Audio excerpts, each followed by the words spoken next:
لطفا ماشین رو به شیراز پس بده. میبینی که حالش خوب نیست، تب داره. آبجیا بده. شما بهش بگین ماشین رو بده، فقط واسه چند لحظه. پسرم ماشین رو بده. بده پسرم، فقط واسه چند لحظه بده. اینو میخوای؟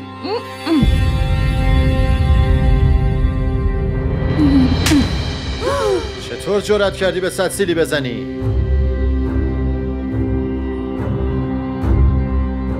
اسم این جرأت نیست، بلکه محبت یه مادر به فرزنده. مامان جان بریم پسرم، بریم خونه.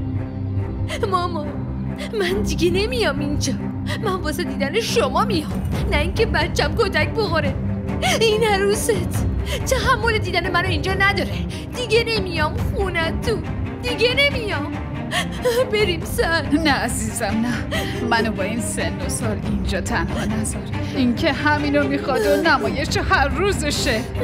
وای نه، ای خدا کجا برم. مامان منو ببخش، از این به بعد واسه دیدنم بیا خونه خودم. عذرخواهی کن. واسه چی؟ من که کاری نکردم. هرچی، همین الان زود باش از آبجیا بده عذرخواهی کن. من عذرخواهی نمی‌کنم.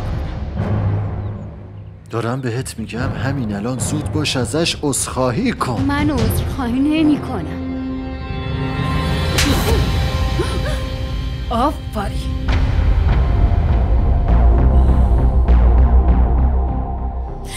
آی مامان. گوش کن چی میگم عابده. اینجا خونه یه باباته. روز باشه یا شب، هر وقت باشه میتونی بیای. گفته باشم کسی نمیتونه مانع اومدن تو بشه. و این بد قدم از وقتی پاشو گذاشته تو خونمون، آرامش از خونمون رفته. پسرم تو این خونه یه لحظه هم از دست تو آرامش نداره. لعنت به اون تربیتت. بیا بریم. بیا عزیزم، قربونت برم. بیا، دردت که نگرفت نه؟ بیا اینجا.